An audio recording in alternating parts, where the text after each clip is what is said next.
All right, Shalom. Shalom. Shalom, shalom. Brother from GMX New Orleans coming at you with a quick hit. Prior to getting started, we're going to give all glory honor as a present to Yahweh Ba'Shem Yahushua Ba'Shur Kabadash.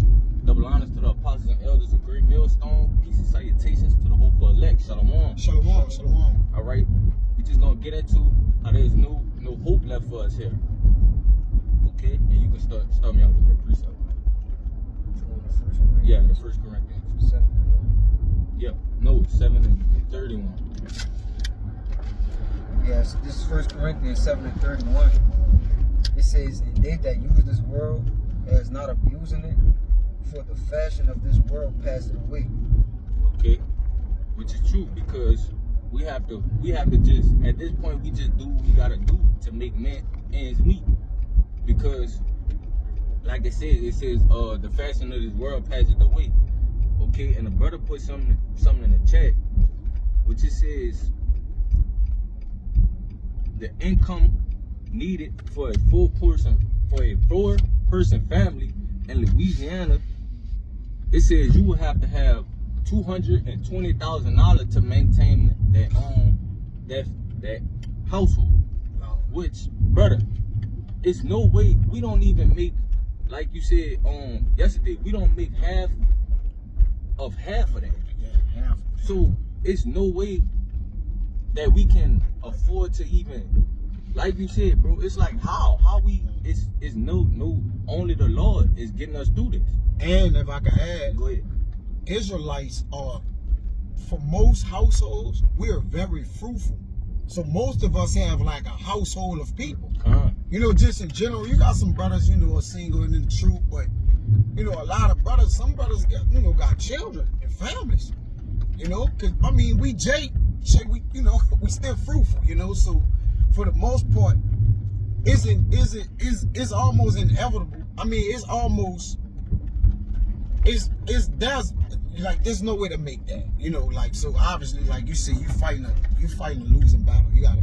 Yeah. Give me go ahead.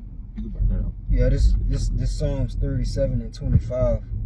It says, "I have been young, and now am old. Yet have I not seen the righteous forsaken, nor his seed begging bread."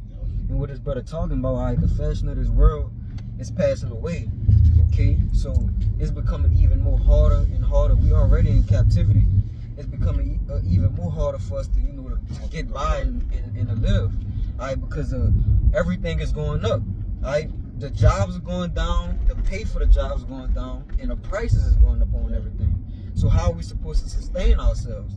That's how we know this world, you know, the fashion of this world passing away.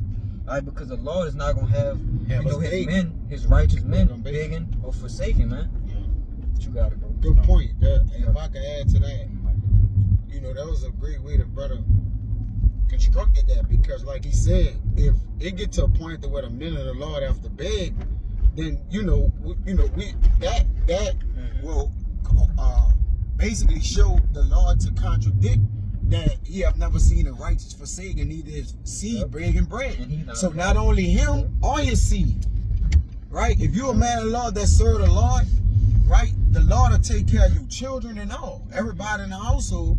Which, you know, we was talking about that the brother was like, we blessed, we, you know, gave the Lord praises, because we was like, we don't make half of that, but we still getting by, right?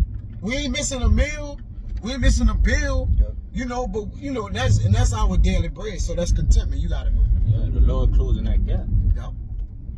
I got it. Go ahead. It's Micah 2:10. It says, "Arise ye and depart, for this is not your rest, because it is polluted. It shall destroy you, even with a sword destruction." Okay, and this is the reason why we have to arise and depart, which is that's talking about spiritually, not literally. Okay, because this world is polluted. Like I said, it's going down. The fashion of this world is passing away. So yeah, we gotta direct our cares, on seeking those on the things that's above, because it's just a burning bridge, right? So if you invest in the things of this world, it's inevitable that it's gonna collapse, man. That is gonna fall. It's gonna come to naught. Yeah, and then it's gonna be like you said, it's gonna be a struggle to fight for something that's already been swept under your feet. Yeah. If something is already taken from up under you, then why are you still trying to find a foundation on it? Give me on 1 Peter 5:7. Cause like you mentioned something about cares. Alright? This is important of caring. Knowing what and who to care for, right? So the return, it can be a return favor on you, man. Yep. 1 Peter 5:7. It says, casting all your care upon him, for he careth for you. So who is that talking about? Who is David talking about in Peter? Alright? That Salaki, not David and Peter, but it's the same people. But Salaki. But who is Peter, speaking about that we need to cast our cares upon? It said in the NLT. Yeah, go ahead. Yeah, 1 Peter 5:7 in the NLT. Give all your cares, give all your worries and cares to the Most High, for he cares about you. Yeah, because we worry about getting by. Just making sure, our kids are safe. And ultimately, we worry about having a peaceful mindset so we can serve the Lord in this God-forsaken place, right? And if you really don't have the means or requirement to meet your needs that you just need, the lights, the water, the things that the Lord have given unto us freely, but our enemies have charged us for it. We drink our water. They sell our wood and water unto us in Lamentations 5. All right. If you don't have those things and we can't afford to get them, then the Lord in which we care for, that'll guard our mind, because we'll try to care or focus on what we need just to get by today, man. Then that'll become our main priority or objective to what? Make sure we can just get what we need just to survive. All right. And that's why the Lord caring for us, he have given us this word, which have been our water. All right. This ministry, which have been our house and shelter. The word, which have been a light unto us. So the things that people use in life as necessities, we have that all in one thing, in the truth. Yep. You see? But y'all got it. You got something too. You got it? Yeah. Good. Yeah, this first Timothy 6:6. It says, but godliness with contentment is great gain. For we brought nothing into this world, and it is certain we can carry nothing out. And having food and raiment, let us be dealt with content. Alright, so the Lord, you want to speak on it? You got it. Yeah, so the Lord gonna make sure we have what we need, man, and especially to serve him. Alright, we can't be servants of the Lord, alright, because we can't be servants of the Lord and be without. Alright, so we need what we need to be able to serve the Most High too. So he gonna make sure we're able to do that. We're gonna have the necessities that we need to be able to do that, man. We're gonna be able to live. Cause just like you just said, he know that those things, if we don't have what we need, then those things will just plague our mind, so we won't be able to focus on serving him. Yeah. So therefore, he's gonna make sure that we're good, that we got what we need, so that we're able to continue in the work. Okay. I mean, Hebrews 13 and 14. You got something? Yeah, because what we need, the things that the men of the Lord need are different from what the world needs. We need the spirit to go and preach and teach. We need the things that add unto us spiritually. And then the Lord, like the physical things, I'll take care of. So really, when we praying to the Lord, we're praying to the Lord, hey Lord, make sure my lights and my water good. But we praying to not sin, not error, not to go off. And then if you do that by default, the Lord will take care of you. That's how you cast your cares upon the Lord. Because the things ain't nothing impossible for him. So if nothing impossible, then he's obviously doing the possible. It's an obvious thing, So our necessities our wherewithal is different from the world wherewithal, man, because the things we need to clothe us, we need to be clothed with the word, clothed with the garments, clothed with the oil of the scriptures, man. All right? We have a different way we go about our necessities, man, compared to the ways of the world. People worry about how they gonna pay their bills.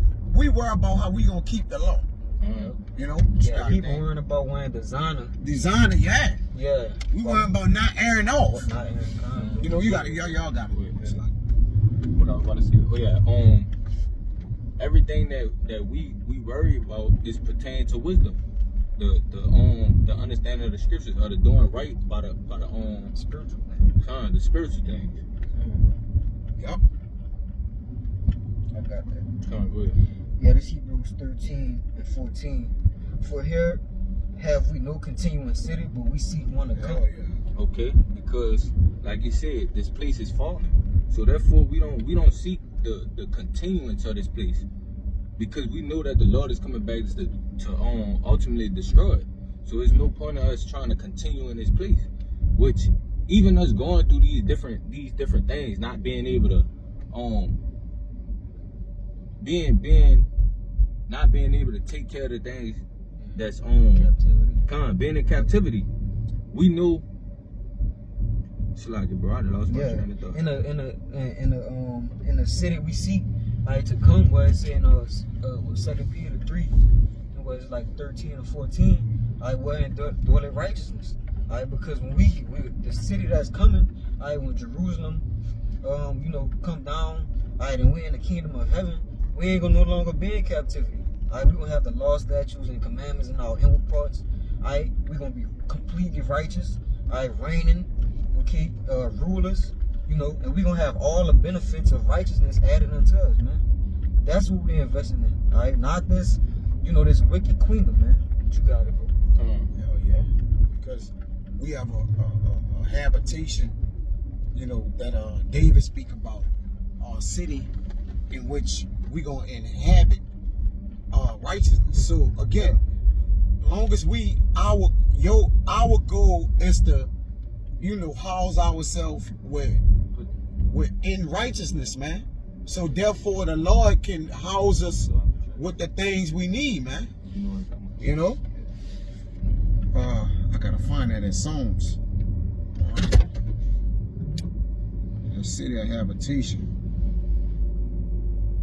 So I'm looking for it. I forgot what it's at.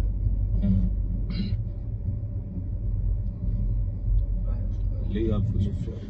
Treasures. Yes. That's against the day of necessity.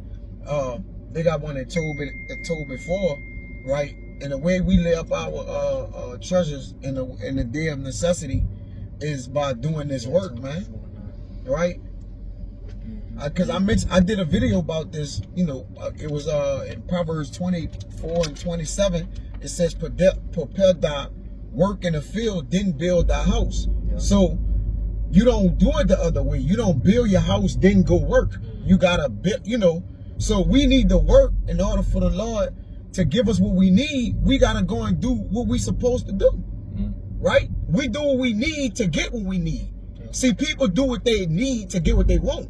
It's two different ways with the men of the Lord. We're doing what we need to get what we need right here, so we can get what we want later. Yep, delayed gratification. Yeah, we do the need of the necessity now, so we can get what we want later. All right, and that's the goal of the ministry, man. Right? We don't have the fetish of the world like that, man. Right? The love they have for the world, the Lord said, "Love not the world," because He had enmity with it, man. So we don't the same fashions they pursue, the same goals and itineraries they have. We on two different roads traveling. Even though we live in the same world, in the same houses with some of these people, we are all on different paths. Our trajectories are different. Go ahead, bro. No, I was just gonna say, there's the saying, work now, play later. Yeah. Which Yeah. we working now to receive our payment for what we working for later. They got a good one right here too. Come on, go ahead. Matthew 6. They say the same thing, but I can get that if you want. Go ahead. Matthew 6 is what I was talking about. It don't matter. I'm gonna get the Matthew. Yeah, this is Matthew 6 and 19. It says, "Lay not up for yourselves treasures upon earth, where moth and rust doth corrupt, and where thieves break through and steal. But lay up for yourselves treasures in heaven, where neither moth nor rust doth corrupt, and where thieves do not break through nor steal." Okay, so this is that separation between us and the people in the world, because their treasures is laid up here, which, and like I said, our treasures is toward heaven, which is why we doing the work now, so that we can receive our payment later, which is gonna be when the Lord come back and give us our crown. And it say where a person's treasure is, that where his heart would be also. And most people hearts and spirits into what they treasure here, which this earth gonna fade away. All right, and we treasure, our treasure is in heaven. Right, so our spirit or the things our mindset is gonna do is gonna be towards building towards the kingdom to come. That's why we here we have no continuing city. Yes. Right? We can't flourish here. We can't increase. That's what the continuing city means. Of constant increase, constant fruitfulness, constant building of family lineages. We can't do that. Right? So we're investing in where we can do that at. Right? Our work is our down payment, right, to spend it later in the kingdom of heaven, man. Because it just said in the Matthew, this is where moss and rust does corrupt. Yep. So the things that's coming to us is eternal. It's incorruptible. So those things won't be taken away. So that's why we're looking towards that. Yeah, to us, the men of the Lord, that's a no-brainer. I invest in the things that can't be stolen or taken away from us, or invest in something that's gonna last for an eternity. That can't be touched or stolen or nothing. That's a no-brainer to a man of the Lord. But to these people, they don't have no faith. They just carnal-minded. You know, and being carnal-minded, you being at enmity with the Most High. Yeah, that treasure, you made a good point. I ain't meant to cut you off. No, you good. You want to finish out? No, go ahead. The treasure that we have stored up is we going to be able to use it when we need it. And then they didn't put nothing up. So when the Lord required a treasure, they ain't going to have nothing out of their treasure. Because they didn't, I didn't store it up. They didn't labor for it. Yeah, they didn't labor the proper way for it. Because everybody they're just laboring for nothing.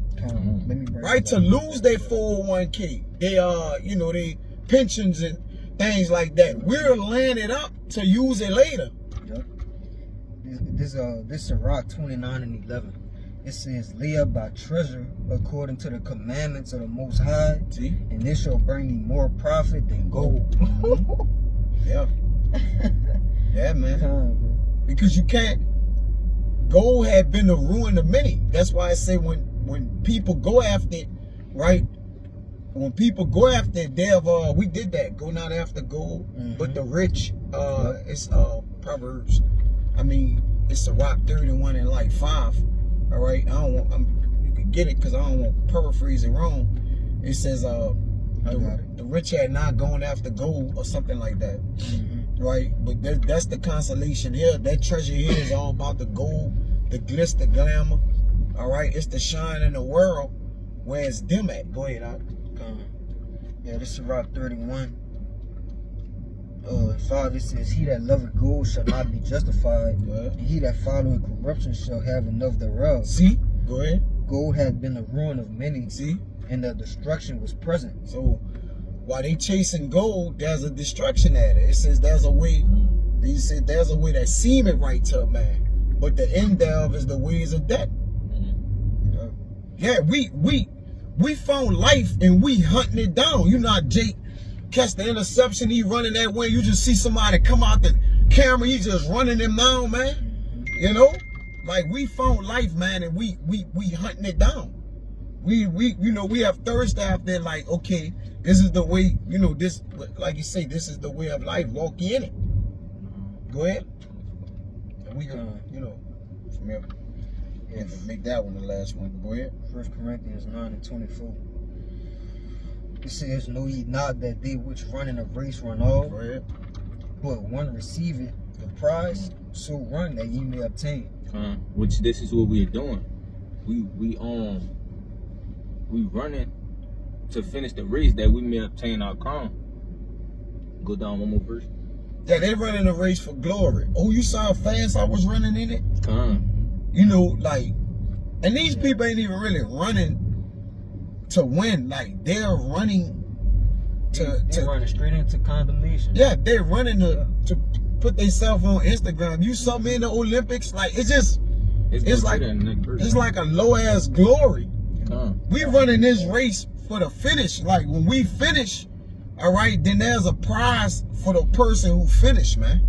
Yeah. Not who started the race or how fast you was running in it, man. Go ahead, Al. And the reasons are different. What we're They chasing running is two something different different. things. Yeah. So they running at a different speed, Come. at a different pace. All right, we all running, but like you said, we got a destination where we running to. They're just running. Go ahead, Al. Verse 25, and every man that striveth for the mastery is temperate in all things. Mm-hmm. Now they do it to obtain a corruptible crown, but we an incorruptible. But that's that point. Like we said, that they're running that race for that corruptible crown, for the publicity of the just like when they on the NFL, the NBA, the things they chasing after is corruptible. Fame, validation, reputation. Yep.